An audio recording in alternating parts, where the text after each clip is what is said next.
حقیقت پر مبنی 4 روحانی مشاہدات۔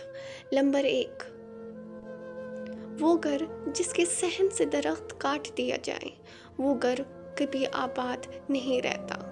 آپ جب بھی کسی گھر کو اجڑتا دیکھیں،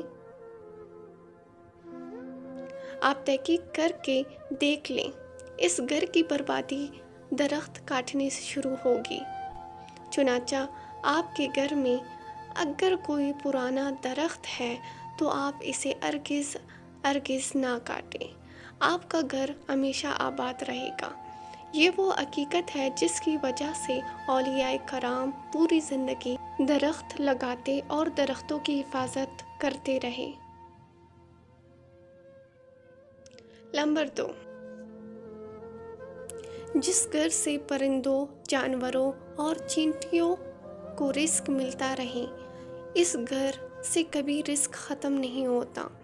آپ تجربہ کر لیں، آپ پرندوں، بلیوں، کتوں اور چینٹیوں کو کھانا، دانہ اور پانی ڈالنا شروع کر دیں، آپ کے گھر کا کچن بند نہیں ہوگا، آپ پر رزق کے دروازے کھلے رہیں گے۔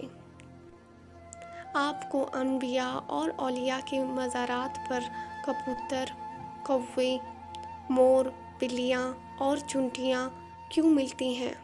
یہ دراصل مزارات پر لنگر کی ضمانت ہوتی ہیں۔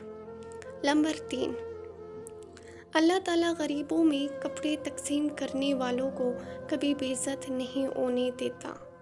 آپ اگر چاہتے ہیں آپ کے مخالفین آپ کو بے عزت نہ کر سکیں تو آپ غرباء میں کپڑے تقسیم کرنا شروع کر دیں۔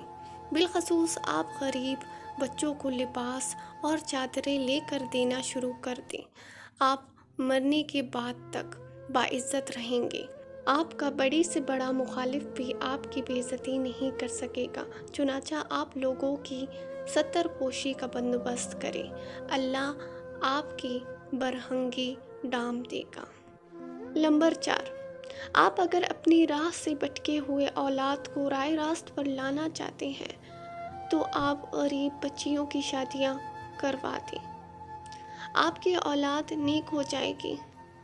آپ تجربہ کر کے دیکھ لیں، آپ غریب بچیوں کی شادی کرائیں، آپ انہیں گھروں میں آباد کریں، آپ اپنی اولاد پر اس کے اثرات دیکھیں گے اور یہ اثرات آپ کو حیران کر دیں گے۔